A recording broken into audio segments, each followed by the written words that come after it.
This week on Jaguar Spots, we take a swim with the Synchro team, check out PSAO options, and visit the Winter Carnival Ice Castle. Stay warm, Jefferson. Jaguar Spots is next.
Good morning, Jefferson. This is your average anchor, Ethan Rowland. And this is your overachieving anchor, Nora Malik. So Nora, I heard Celia did not like how we mentioned we should get an A in our last show.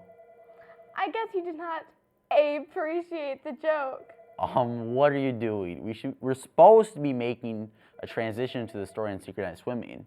You don't like my pun? I thought I was on a roll and...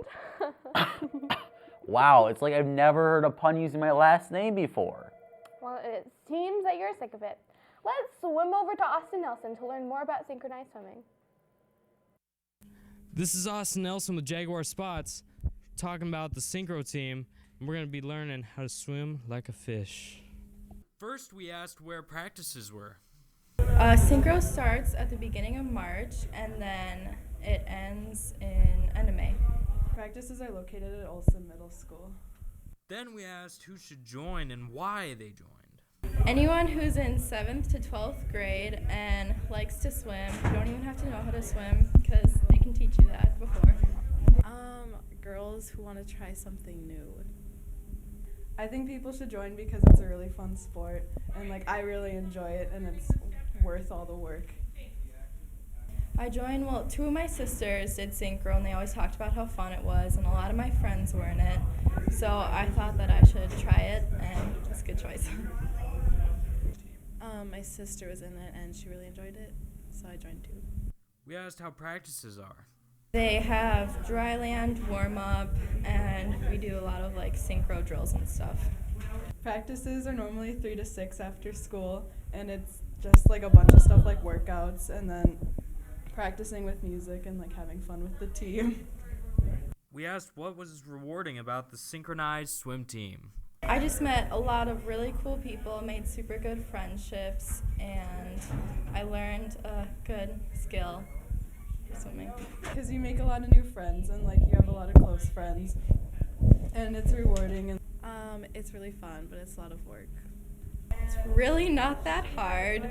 It's obviously good to be able to swim before, but they can teach you everything that you need to know. Looks like a lot of fun. This has been Austin Nelson for Jaguar Spots. Good luck, Synchro team.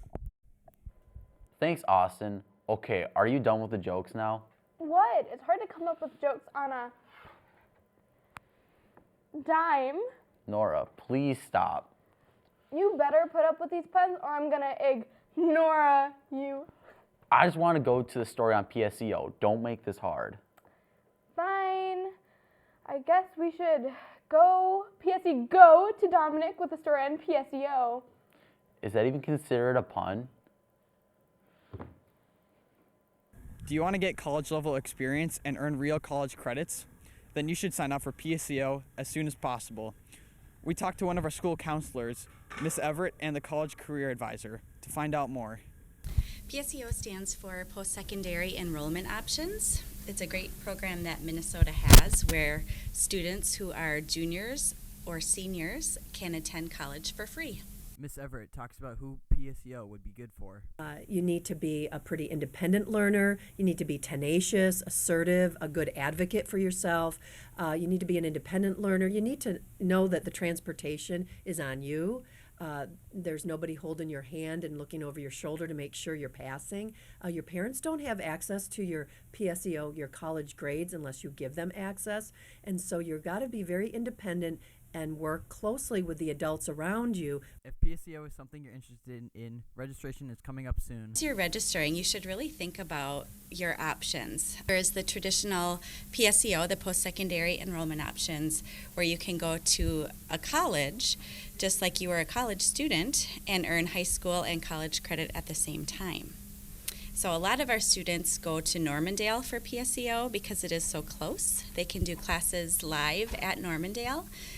Some of our students go to the University of Minnesota, which is such a great program.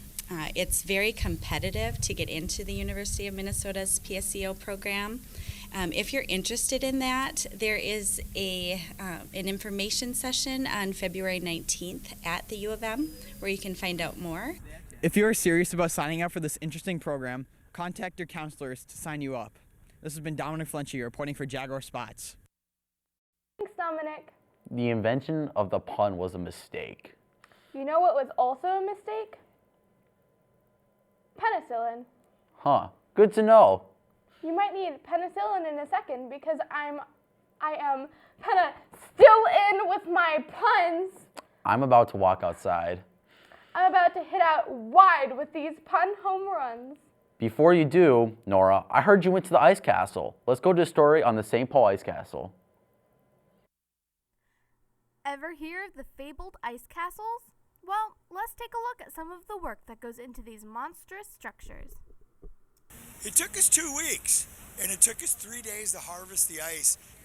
Yeah, we've had Lester Holt from NBC Nightly News. He was here yesterday. 2 days ago, we had Nancy Kerrigan, the Silver Olympic gold medalist, was up here getting interviewed with Inside Edition TV show. We had Tony Dungy that was here. Al Michaels from, Sunday Night Football. Kendra tells us a little bit more about the ice castles. So in the Ice Palace, we have about 5,000 blocks, and they all weigh 750 pounds each. The blocks were cut by a team called We Cut, and they were brought out of Spicer, which is up past St. Cloud. And the palace has pennies in it, and the story behind the pennies is that once one person puts a penny up, everybody follows suit. And it is legend that the pennies bring people good luck throughout the year. Also in an ice palace, every ice palace needs a walleye, or a fish, sorry. And so our palace has a walleye because it's the Minnesota state fish. We we start with the logistics of an event, and then we get into production mode, and that's what we're in right now, and festival is live. And all we're doing here is making sure that the community's having fun and we're welcoming out-of-town guests, and it's just all about bringing people together. It's a free event, and we just want to have fun. It gets people out of the house in the winter months and outside. Be sure to slide into the Winter Carnival. It's free for admission and located in Rice Park and St. Paul. It closes on February 10th, so make sure you get there before it melts. This has been Nora Malik reporting for Jaguar Spots. Back to you. Thanks, Nora. I'm getting so good with these puns. Yes, you're 100% not reading from a script right now. You're not able to make up puns on the spot. Well, we are on the spot under the spotlight on the new show Spots. I walked right into that. But before you walk into anything else, we still have one more thing.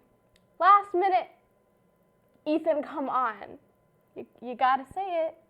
Fine. Fine. Last minute announcements. Never mind, we don't actually have last minute announcements since we're online this week. Can you please promise to be done with all the puns? Okay, fine. I just hate that Shoe make terrible puns. That was horrible. Well, see you next time, Spots. This has been your terrible anchor, Ethan Rowland. This has been your punishing anchor Nora Maligue. Reporting for Jaguar Spots. Catch.